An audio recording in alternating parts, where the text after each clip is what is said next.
Welcome to this part of the tutorial. Today, we're going to be looking at some things that you should do when you spawn in. First things first, you should always familiarize yourself with the base. You can hold T, and there you'll see all the markers of all the areas that you should know, like the assembly point, which is where you can recruit AI and get different type of people on your team. Now there's some special forces members right next to the command post, which is also recruitable. The armory, which is where you can of course find the arsenal, where you can set up your loadout and bring that to the mission. The infirmary, where you respawn. The helicopters, which is where you can get a helicopter bring you to the mission that you need to go to. The repair depot, where you can get repair for your vehicles and services. Challenge, which is where you can go bet, essentially, some of the points that you've gotten over the missions. The vehicle depot is where you're going to be getting your vehicles from. Now, last, but not least, of course, the command post, which is where you get your missions and you can reset your progress, or you can get, reheal your squad or whatever you need to do. You can go to the command post and take a look. Now, in the command post, you'll find these two lovely gentlemen. One of them gives you the mission where you can go up to him and you can get a mission, or you can reset your progress. The other one you can go up to and you can heal your squad, rearm your squad. You can save the loadout, or you can apply your current loadout. Now you can also put camo on your face or clear your face, depending on what you want to do. The armory, which is just through these doors here, you'll head on inside and you can follow the open doors to bring you over to a box over here, which all you gotta do is scroll wheel on and you'll find the arsenal here. Once you open it, you get a quick loading screen and then you can move your camera around. You can do this by holding right click to move it around like this, scroll wheel to go closer, hold left click to move the camera around like so. The way you can select certain items is by clicking on the left side here with all the items listed. Your weapon right here, your launchers right there, your sidearm right there, uniform and vests and so on. Now to put items inside your inventory, you click on the item that you want to put something inside of, and then you go on to the things that you need. So here is the ammunition specifically for what you have on you. That includes your pistol, your main rifle, and your launcher. So you can see I can get ammunition for my main rifle and my grenade launcher that I have on it, my pistol, and some batteries for my binoculars that I picked. Now right now my inventory is full because I already have stuff in it, as you can see here. Always remember to take first aid kits with you into battle because you'll need them to get your fellow men up if you can get them up without a medic, or heal yourself if you get shot. Grenades are always a thing you can take with you, which is good to clear a room, just throw them inside of if you need to, and so on and so forth. The vehicle depot, as you can see, has multiple different vehicles available for you. One has a GMG, which is a grenade launcher, which is the one all the way over here to the left. Another one's a HMG, which is more of a machine gun. And there's one without any, so just a normal vehicle, but it is armored, of course. And then there's an unarmored vehicle, but it has a machine gun on the back. Now, the one all the way on the right here is faster than the others because it is not armored. You can fly around the battlefield a lot faster, but you do run the risk of getting shot. The helicopters, which has three different helicopters available for you, a fourth one all the way down there, but that one mainly flies out to pick you up in the battlefield. Now you can get in any of these and immediately pick on where to go and take off to your mission. Let's, for example, get into the little bird here. You can pick any seat that you want. You can ride in the side or ride in the back. We'll ride in the side for now. Once we've done that, you can scroll wheel and see Mark Location. It'll take you to the map, which then you can pick where your mission is. Let's say our mission is in Sofia. Once you've done that, you can simply click on that, and it'll pick an LC out for you where it's best to land. Then you just scroll wheel, and you tell it to take off, and they'll fly over to the objective. Again, then you get out, and then it'll take back off back to base. I'll show you how to call in a support when you're in the field later on. On to the challenge. Within the challenge, you can go up to the Game Master right here, scroll wheel on him, and you can bet whatever points you may have. To see what points you have, you can go on the map, you can go under statistics, results, you can see here overall score. Once you've seen this overall score, as you can see, I currently have 81 points. You can then go onto him, scroll wheel on him, and then I can bet 50. It'll tell you if you won. As you see, I won the bet. I got another 50 points, which you can now see under my results is now 131. Now, if you lost, you will of course lose the points instead of gaining them. Welcome to this part of the video. This part is going to be showing you how to recruit AI and how to command them around easier, and also how to use the support with the radio backpack. Now, the first things first, let's go over how to recruit AI. The easy part is by going up to an AI, scroll wheeling on it, and using your action button, which is middle mouse button or space, or in case you've changed it, it'll probably be that key. You hold it down until it becomes yours. You see in the bottom left, there will be your AI. Now, if I just want to select specifically this AI, I can click F2 because he's the second one. And I get a little menu in front of me that makes me be able to move him any way I want. There's multiple different menus within a commanding of an AI. If I click 2 or 3, sorry, for example, here is all of the different things I can do when it comes to firing and engaging or scanning the area. I can tell him to hold fire in case I want to sneak around. So this is usually more useful in an area where you need to make sure the AI doesn't reveal your position. Fire is if they have a target, you can just tell them to essentially shoot that target. Engage and engage it well is, they'll engage the target, engage it well, they'll shoot at anything that essentially moves. Disengage is by just stop the current engagement you're at and then get out of there. Scan the horizon means they'll start just scanning around them, essentially. Scan for targets, figure out where they are, and engage them. Watch direction is if you need to watch a certain direction. Let's say we want him to watch north. I can click by middle mouse button or space or hit 8 on my keyboard to make, when we go under here, you can see there's a bunch of different places you can watch. Now we want to have him watch north, therefore we can hit 1 or just go into the N and click space or middle mouse button. 2, watch north. At that point he will then find north and watch it. Possible that this is already north. We hit it again and we hit 2, you can see here is actually to target. So this is under the second section. You can see it even tells you it's to find a target. Currently there's no one for this man to shoot, so I won't have any targets. But if there is anyone to shoot, you can go under here and you can pick what you want him to shoot at. To go back, you can hit backspace or you can scroll wheel down 1 to make sure that the area is selected and right click. That will also go backwards. If we go to 4, this is where you can tell them to get inside of a vehicle or a static or anything you want them to enter. Let's say we want them to enter the Blackhawk. We can hit 2 or the action key essentially. You can tell them to go anywhere in the vehicle, so they'll kind of just go in the most important slots. Or you can tell them to go in the gunner seat or right in the back. Now, of course, if you go into a vehicle, there'll also be the driver and so on and so forth. For now, we can say we just want him to go into the gunner seat. We can go onto it, hit spacebar, middle mouse button, or 4. I'm not going to do that for right now because I don't want him to run away. If you go back to the start menu, I would call it almost, we can hit 5.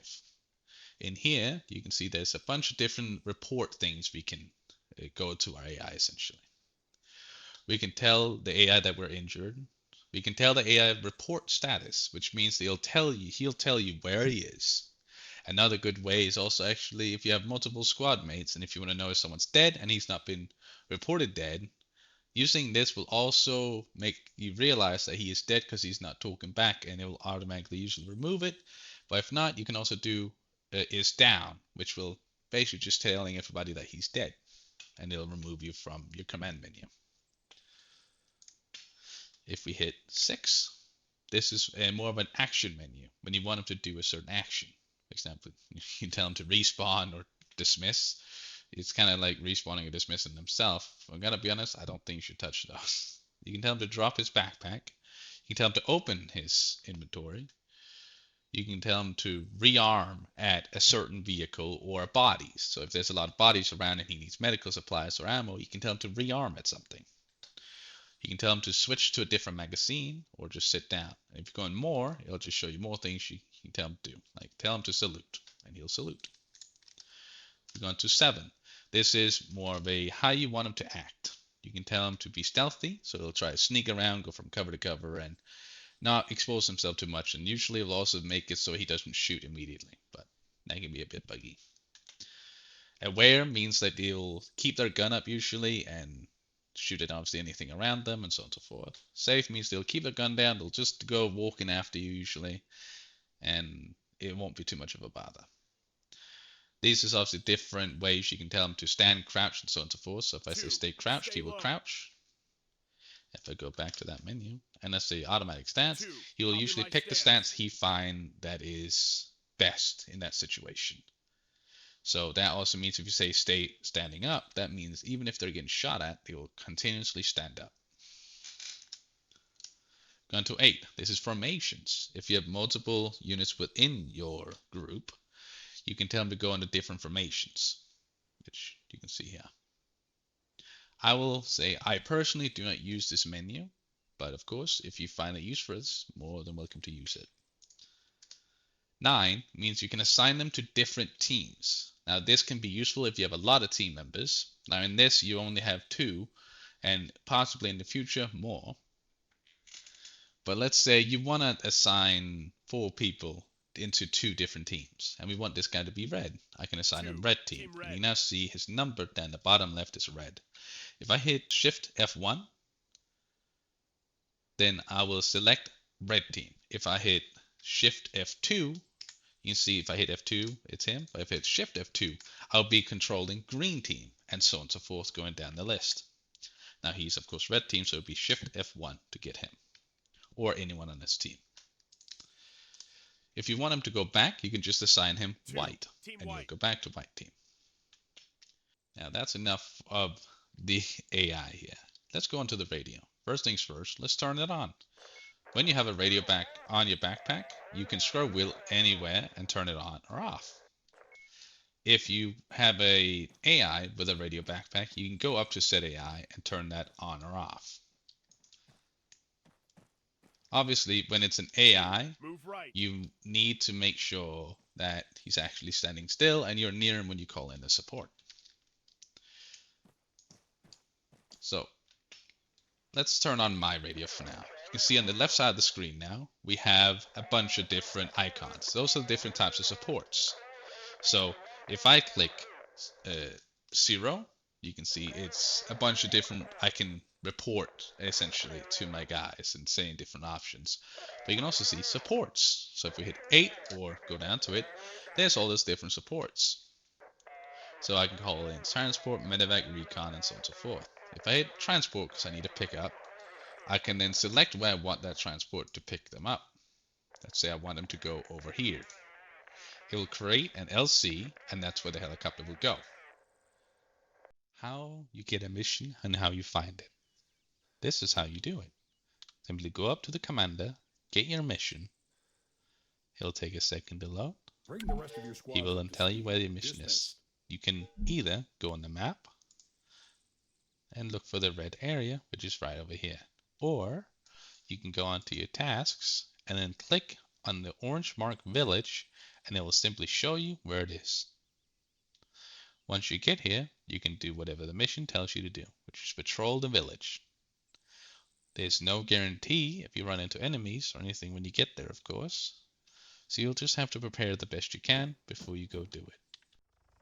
Once you arrive at your mission, this is a patrol mission, you will need to talk to civilians about who they are and if they need help and try to help them. First thing you want to do is go up to them and talk. Alright, I'll get straight to the point. They will give you some voice line and some of them may blow up. I haven't really had any much else. This person gave me some intel, which can give me some more points, which is good. Now, I check him for his ID.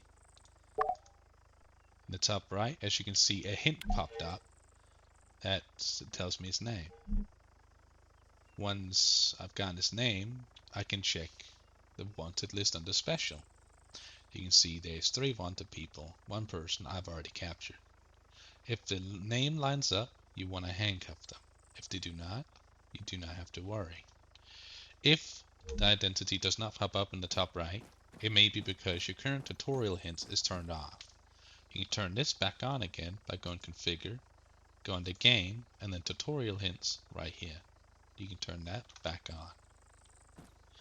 Now when I'm done, and you can see it told me to return to base, next thing we want to do is go ahead and get a transport back since we took a helicopter here. Now we want to call in for a ride to go back home. First things first, we want to have a radio turned on. Then when that's on, you want to click 0 and then 8. Under there, you'll see transport. If you select that, it'll take us to the map, and now we can select an LC for us to get picked up. We'll select here. LC Romeo 2 has now been marked on our map. We can now turn off the radio again. We will now want to make our way towards LC Romeo. Now I have 2 AIs with me, so I gotta make sure they come with me. We do not want to leave anyone in the field. We want to take all of them home. Now at any point, rebels can attack you while we wait. But for now, through the power of editing, you will just see me next when the helicopter arrives. Now our helicopter has arrived, and it's going to simply land and board it. I'll tell my AI to already get inside of it. The AI will simply board it, and it's landed. Of course, the AI is a little bit buggy, so don't trust them at all. It's too early, so the helicopter's coming in to run, and if it's calling from all the way over there and you tell them to get in, they might stand under it and get crushed, which we do not want. What we can do now is get in the helicopter, and once we've gotten in, and all the AI is in, you simply say return to base. The helicopter will then take off and take us back to base. Once you're done with your mission, you can head back to the commander right here and scroll wheel on him. You can then report your mission, just like so. Then it will take a second, and then it will start to darken your screen, just like that. And then it will undarken in a second. Just like so. Now the time has changed, and it goes over your progress. Now you can see you did get penalized for using supports, but it's a -4, so you'll be okay. Using vehicles does not penalize you, but if you call in helicopters to pick you up, it does penalize you. So do keep that in mind when going on missions. But if you do lose your vehicle while you're in the field, it does penalize you for that. So keep that in mind when going out, to remember the approach you want to go on. And if you believe you can keep a vehicle alive and the objective's right next to you, maybe it's worth to drive there. But if it's so far away and you believe you might lose your vehicle, maybe taking the hit on points when going into the mission is worth it. That is all for this video. I will keep you updated if there's any more features. Keep an eye out for more videos in the future. And I hope you have a good time playing this mission, just like I am.